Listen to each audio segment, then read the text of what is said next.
കത്തോലിക്ക ക്രിസ്ത്യാനികളും ഓർത്തഡോക്സ് ക്രിസ്ത്യാനികളും ബൈബിളിൽ പുസ്തകങ്ങൾ ചേർത്തതായി പ്രൊട്ടസ്റ്റന്റുകാർ ആരോപിക്കുന്നു.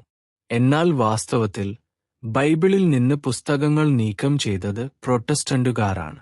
സിറാക്കിന്റെ പുസ്തകം, മക്കാബീസിന്റെ പുസ്തകങ്ങൾ, തോബിത്തിന്റെ പുസ്തകം തുടങ്ങിയ പുസ്തകങ്ങൾ യഥാർത്ഥത്തിൽ വിശുദ്ധ ബൈബിളിന്റെ ഭാഗമാണ്.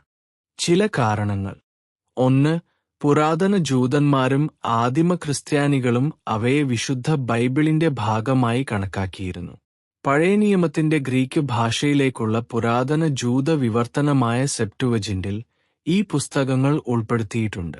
സുറിയാനി പെഷിത്ത, കോപ്റ്റിക് ബൈബിൾ, ലാറ്റിൻ വൾഗേറ്റ് തുടങ്ങിയ വിശുദ്ധ ബൈബിളിന്റെ ആദ്യകാല ക്രിസ്തീയ വിവർത്തനങ്ങളിൽ ഈ പുസ്തകങ്ങൾ മുഴുവൻ ബൈബിളിന്റെയും ഭാഗമായി ഉൾപ്പെടുത്തിയിട്ടുണ്ട്. റബ്ബിമാരും സഭാപിതാക്കന്മാരും അവരുടെ രചനകളിൽ അവയെ ബൈബിളിന്റെ ഭാഗമായി കണക്കാക്കി. 2. ഈ പുസ്തകങ്ങളിൽ യേശുവിനെക്കുറിച്ചുള്ള പ്രവചനങ്ങളുണ്ട്. ദൈവം നമ്മുടെ ഇടയിൽ വന്നു വസിക്കുമെന്ന് ഈ പുസ്തകങ്ങൾ പ്രവചിച്ചു.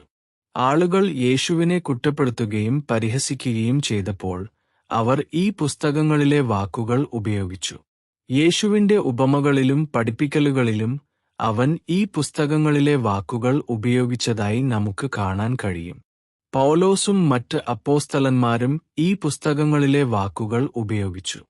പ്രൊട്ടസ്റ്റന്റ് മതത്തിന്റെ പിതാവായ മാർട്ടിൻ ലൂതർ പറഞ്ഞത്, വിശ്വാസം കൊണ്ട് മാത്രം നീതീകരിക്കപ്പെടുന്നു, ബൈബിൾ മാത്രമേ ആവശ്യമുള്ളൂ തുടങ്ങിയ തന്റെ ദൈവശാസ്ത്രം ബൈബിളിൽ കാണുന്നില്ല എന്നാണ്.